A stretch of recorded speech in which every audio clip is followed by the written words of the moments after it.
Hey, I'm Teresa. I've been a solo mom for over a dozen years, and we have in this series talked about Valentine's hearts. We have I talked you into going camping as a family, and now I want to help you create a tradition that's fresh, totally unique to your family.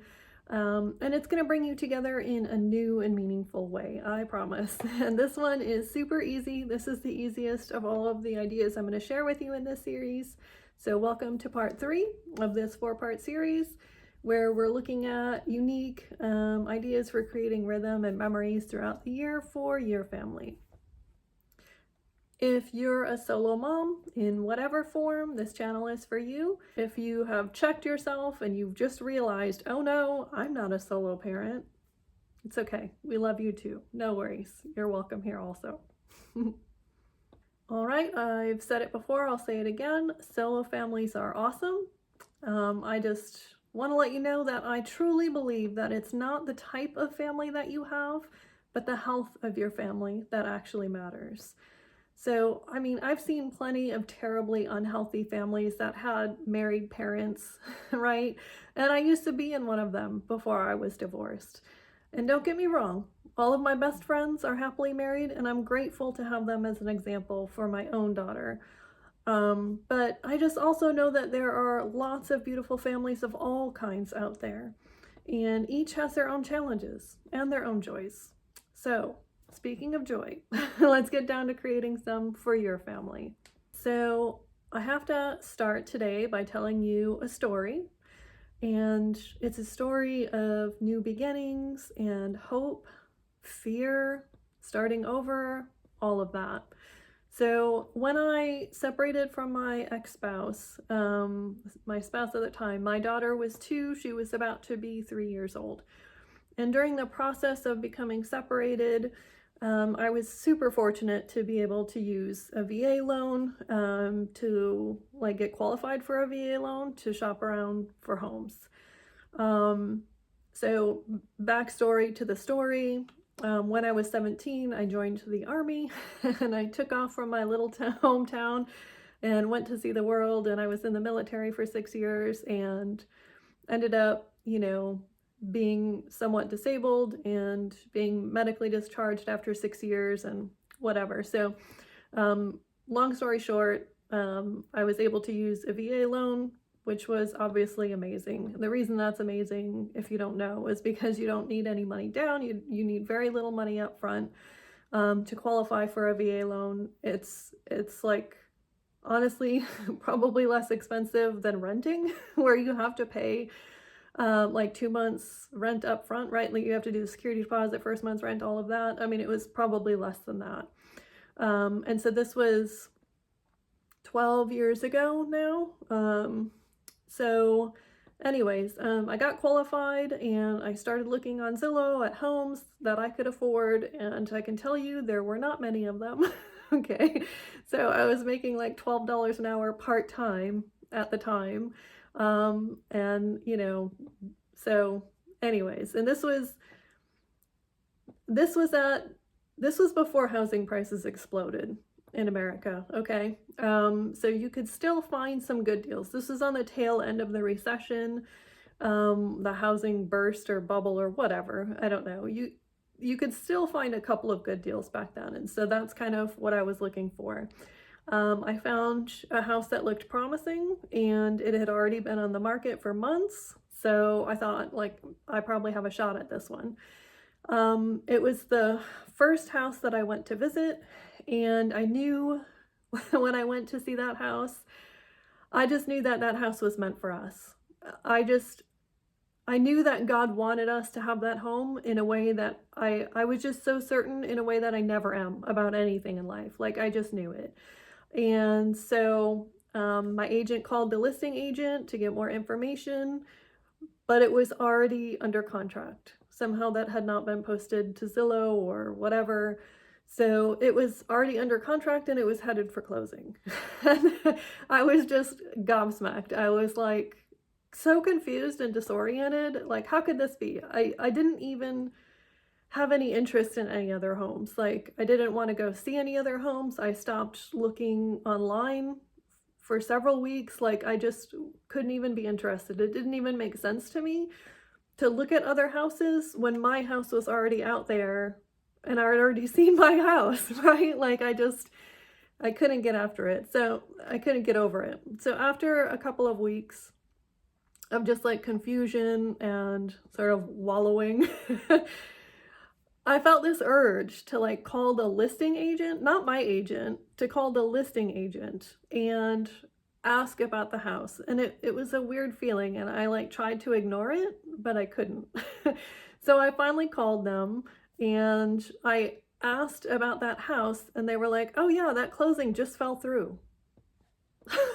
Like, what? I couldn't believe it. So I like obviously called my agent immediately. We put in an offer within like an hour and it was accepted. I mean, crazy, right? So anyways, that home was such a blessing to my daughter and I for the 10 years that we lived there. Um, it was the perfect place for us to shelter the storms that life was about to bring us. Man, was it about to bring us some storms, some of the hardest things I've ever been through in my life. I mean, for sure. And it was a place for us to grow as a family and to create memories and to be safe and just all of the things. So there's just one other thing that I want to include for context moving forward, and that is that as the actual separation got closer and closer, the abusive patterns and behaviors of like more than one kind from the ex started to ramp up and just get to the point of being out of control.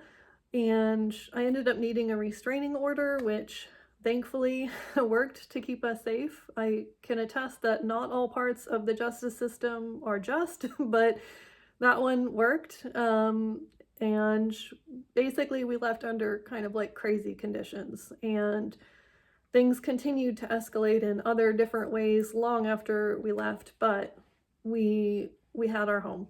We had our base, our anchor, and we were safe-ish, sort of, for the moment.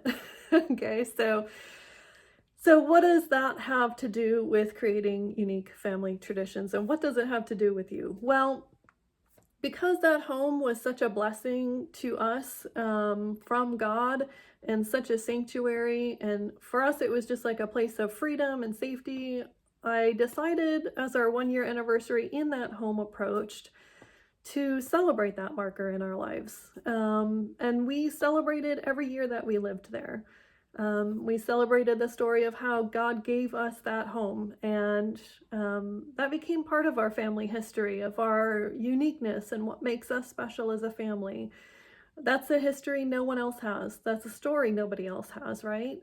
It was a way for us to celebrate our blessings, even in hard times, and we definitely had hard times. It was a way to mark the start of our new life together.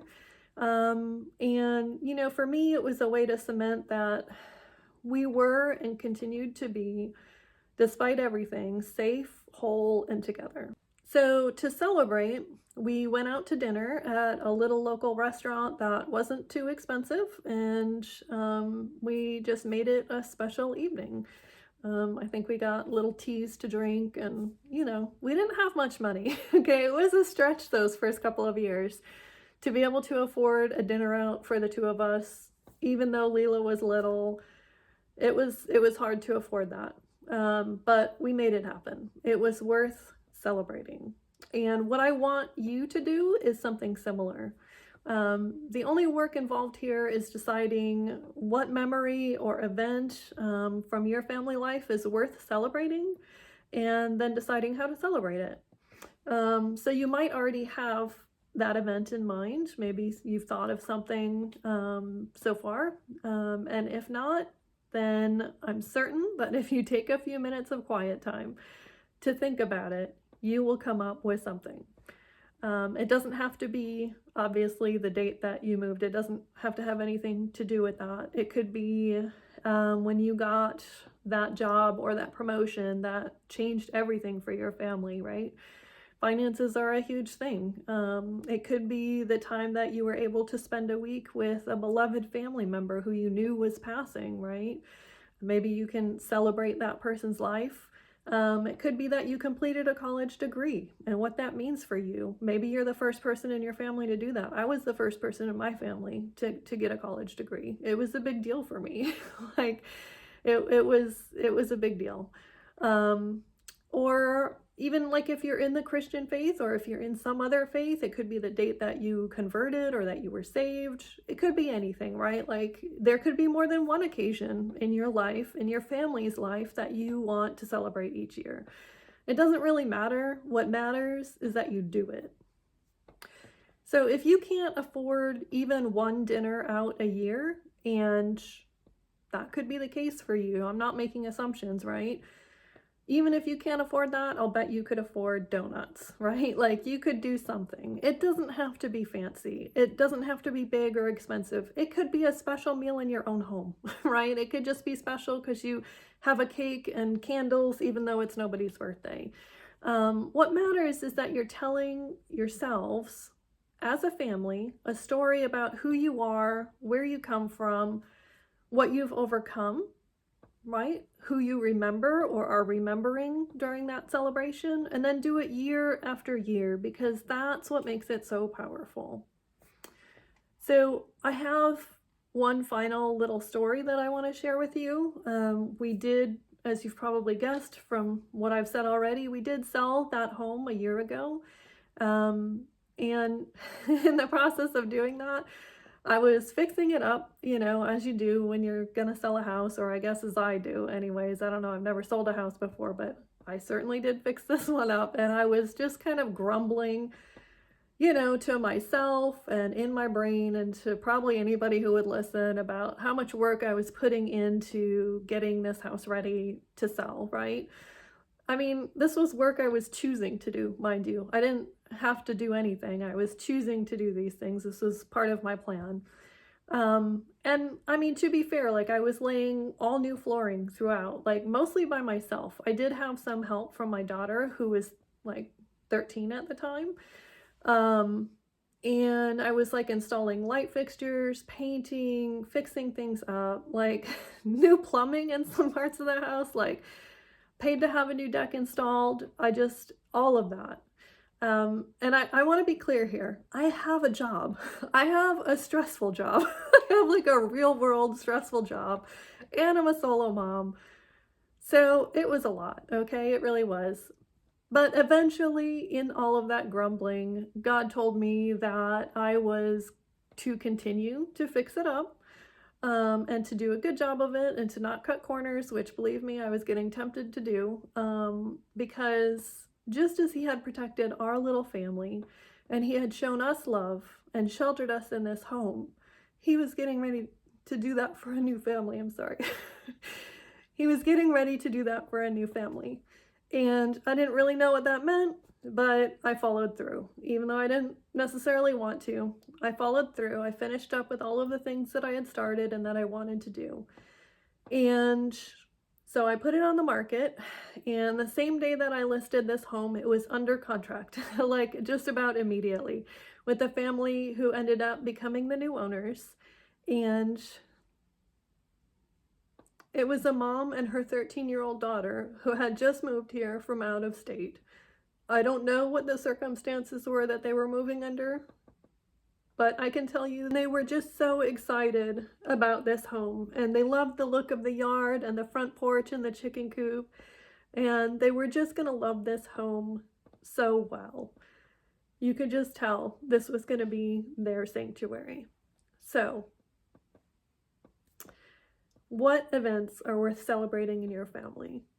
If you share them in the comments, I just know that you're going to help inspire somebody else. So don't be shy. Share your thoughts, share your story. Feel free to subscribe while you're on the way down there.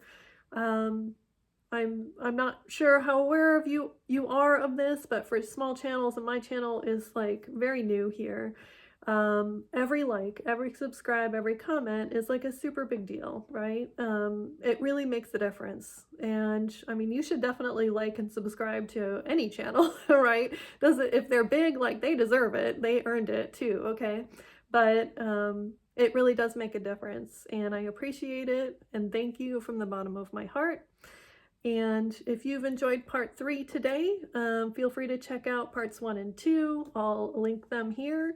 My next video is going to be obviously part 4, and it's the last one, and I've saved it for last because it's all about Christmas, which is at the end of the year, and we love our winter holidays, don't we? All right, and I'm not gonna lie, this one is the most fun of all of the ideas that I've shared.